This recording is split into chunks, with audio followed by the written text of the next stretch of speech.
여러분 안녕하십니까? CJB 뉴스입니다. 집을 팔아도 대출이나 보증금을 갚을 수 없는 일명 깡통 전세가 늘고 있습니다. 주택 매매 가격이 떨어지고 있기 때문인데요. 특히 연립 다세대 주택에서는 역전세 우려를 낳고 있습니다. 장원석 기자입니다. 청주시 청원구 연립 다세대 주택의 평균 매매와 전세가가 맞닿았습니다. 한국부동산원의 조사 결과 매매 가격 대비 전세값의 비율을 나타내는 전세가율이 지난달 97.8%까지 상승한 겁니다. 청원구의 일부 연립 다세대 주택의 경우 집값이 전세 보증금 아래로 떨어지는 역전세 현상이 속출하고 있습니다. 지난달 충북 전체 연립 다세대 주택의 평균 전세가율도 86%까지 올랐습니다. 전세가율이 80%를 넘으면 집을 팔아도 대출이나 보증금을 갚기 어려워 일명 깡통 전세로 불립니다. 부동산 경기 침체로 인해 투자 수요와 실수요자가 합쳐져서 형성된 매매 가격은 많이 떨어진 데 반해 전세 가격은 소폭 하락하거나 유지되었기 때문입니다. 아파트도 상황은 마찬가지입니다. 충북의 아파트 전세가율은 지난달 84.0%를 기록해 경북을 제외하면 전국 최고 수준입니다. 인근 세종보다는 28.4%포인트나 높습니다. 청주의 상황은 더 심각합니다. 4개구 모두 평균 전세가율이 80%를 넘어섰으며 상당과 서원구는 90%에 근접했습니다. 신규 전세 임차인들은 실거래가를 조회해서 60% 이내로 계약을 하는 것을 권장드립니다. 기존 전세 임차인들은 보증금을 일부 반환받아서 반전세로 돌릴 것을 권해드립니다. 매매 절벽으로 전세 물량은 줄지 않고 있는 데에 반해 고금리로 전세 수요는 줄고 있어 전세 시장의 불안은 계속될 전망입니다. CJB 장원석입니다. 충청북도와 교육청이 4년 만에 무상급식 예산 협상에 나섰다는 소식 엊그제 전해드렸는데요. 변수가 하나 더 늘었습니다.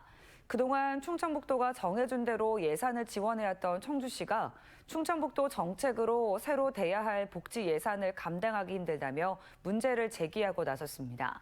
홍우표 기자가 취재했습니다. 줄다리기 끝에 가까스로 무상급식 분담 비율을 확정하고 체결한 협약식. 도지사와 교육감 그리고 청주시장이 참석해 훈훈한 장면을 연출했습니다. 하지만 정작 청주시장은 협약을 타결하는 과정에서 아무런 역할이나 권한이 없습니다. 식품비 가운데 도와 시군의 전체 분담 비율이 정해지면 미리 정해진 시군의 분담 비율인 60%를 내야 했던 것입니다. 학생 수가 많은 청주시의 경우 그 액수가 무려 210억 원에 달합니다. 이범석 시장이 무상급식 분담 비율을 정하는 과정에 부당성을 제기한 이유입니다.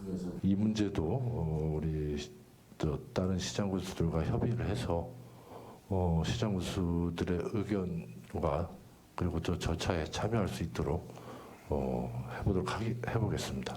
청주시는 김용한 지사가 내세운 현금성 복지 공약 등에 대한 예산 분담 비율을 축소하거나 아예 거부하는 방안을 찾고 있습니다. 조례 등으로 정해진 이른바 매칭 비율을 일방적으로 파기할 수는 없지만 중장기적으로 개선이 필요하다는 것입니다. 현금성 예산 지원은 안 하는 게 가장 좋지만 정액을 내려주신다고 하면 그 재정 여건에 맞춰서 지원할 수 있는 만큼 추가 얹어가지고 가는 방향으로 하는 게 좋겠다고. 지난 민선 7기 이시종 지사 때처럼 충청북도가 일방적으로 정해온 예산 분담 관행에 더 이상 따르지 않겠다는 청주시의 기류가 점점 뚜렷해지고 있습니다. CJB 홍우표입니다.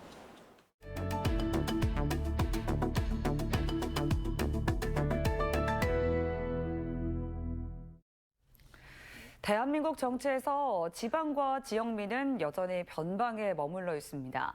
공천권을 거머쥔 거대 정당의 틈바구니 속에서 풀뿌리 민주주의의 근간인 지방정치는 설 자리가 점점 좁아지고 있는데요. 서울 수도권의 중앙정치에 예속된 지방정치의 현실과 대안은 무엇일까요? TBC 박영훈 기자가 보도합니다. 넉 달 전 지역 일꾼을 뽑는 전국 동시 지방선거를 치른 시민들에게 지방의원에 대해 물었습니다. 어떤 정책을 펴든 관심을 덜 갖게 되는 것 같아요. 지금 사실은 대개 이제 누가 광역의원이고 누가 기초의원인지는 혹시 모르시나요? 네, 자세하게는 잘 모릅니다. 투표를 하셨고요. 하죠. 근데 누구를 지금 찍었는지는 모르겠습니다. 모르고 이제 당 보고 찍지. 시민을 대표해 지방 정부를 견제하고 지역 문제와 갈등을 조정하는 지방의회는 정작 지역민들에게는 여전히 낯선 존재입니다.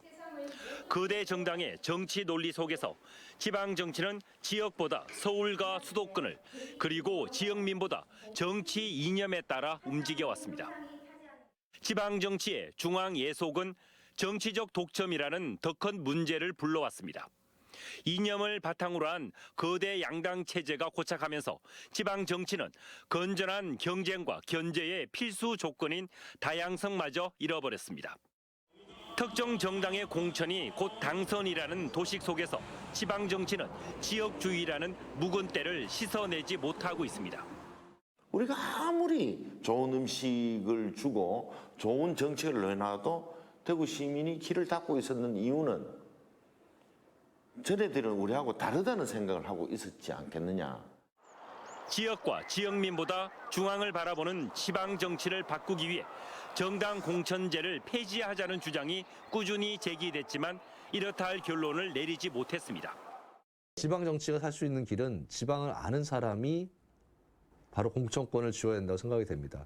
따라서 중앙에 있는 국회의원들이나 지역을 잘 모르시는 분들보다는 바로 지역의 사람들이 자신의 후보를 뽑는 그런 정치가 돼야 된다고 생각이 됩니다. 지방정치 부활을 위한 제도적 대안으로 지역 정당과 지방 유권자 연대체를 꼽는 전문가들이 적지 않습니다. 지역을 근거로 한 지역 정당이나 특정 지역에서 후보자를 추천하는 정치 단체로 유럽 일부 지역은 지방의회 의석의 20% 이상이 지방 유권자 연대체 후보입니다. 굳이 정당 형태를 띠지 않더라도 어느 정도 자격을 갖추고 있는 비정당 형태의 정치단체라면은 지방선거에서 적어도 기초선거에서는 후보자를 추천하면 되지 않을까. 지난 1991년 지방자치제 부활 이후 31년 동안 지방정치의 중앙 예속은 더욱더 견고해졌습니다. 지방정치에서 지방과 지역민의 존재와 가치를 되찾기 위한 노력은 바로 지역의 몫입니다. 지역민방 공동취재단 박용훈입니다. 충주시가 올해를 끝으로 지난 20여 년간 운영해온 수안보 온천장 하이스파의 운영을 중단하기로 했습니다. 그러나 지역 주민들은 충주시의 독단적 결정에 반대한다며 강력 반발하고 나섰습니다. 이윤영 기자의 보도입니다. 지난 21년간 수안보 대표 온천 가운데 하나로 자리매김해온 하이스파. 충주시가 직접 관리하는 온천 시설로 왕의 온천이라 불리는 수안보 온천의 매력을 대내외에 알리는 데 톡톡한 역할을 해왔습니다. 하지만 코로나19로 지난 3년간 4억 원대의 누적 적자가 발생했고 시설 노후화로 리모델링이 불가피해지면서 올해를 끝으로 운영을 중단하기로 했습니다. 훨씬 수준 높고 훨씬 좋은 목욕장이 또 생기니까. 그럼 그 2년을 벌기 위해서 상당히 10억이 넘는 돈을 투입해서 저걸 또 수리를 해가지고 수명을 연장해야 되느냐, 그거는 좀 부정적입니다. 그러나 하이스파의 폐쇄 방침에 지역 주민들은 크게 반발하고 있습니다. 지역 주민과 상의도 없이 충주시가 독단적으로 폐쇄를 결정했다는 겁니다. 서운하지. 그리고 우리 같이 나이 먹은 사람들은 있잖아요. 이게 저렴하잖아. 왜 지금 이걸 없애야 되겠다는 얘기를 하는지 오는 사람마다 다 섭섭하다 그러는 거야. 수안보 하이스파 정상화 추진위원회는 하이스파 폐쇄에 반대하는 서명이 한 달 만에 3,000명을 넘어섰고 연평균 이용객이 17만 5천 명에 이르며 코로나 시기를 제외하고 연간 1억 2천만 원의 수익을 올리는 시설을 폐쇄하는 이유가 무엇이냐는 주장입니다. 저는 복지시설이자 온천관광 특구의 상징과도 같은 이 하이스파를 시장이 주민에게 한 사람의 의견도 듣지 않고 심지어는 지역구 시의원조차도 패싱한 상태에서 혼자 결정해놓고 그거에 반대하는 주민의 의사는 전혀 들을 생각도 안 하는. 한편 수안보 지역 주민들은 오늘 충주시청에서 기자회견을 열고 하이스파 폐쇄 결정에 강력 항의하는 등 반발은 더욱 거세질 전망입니다.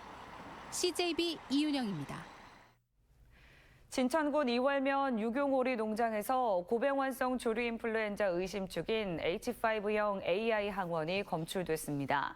이에 따라 충청북도와 진천군은 해당 농장에서 사육 중인 오리 17,000마리를 신속 살처분하고 고병환성 조류 인플루엔자로 최종 확인될 경우 반경 500m 내 가금 농장에 대해 예방적 살처분을 실시할 예정입니다.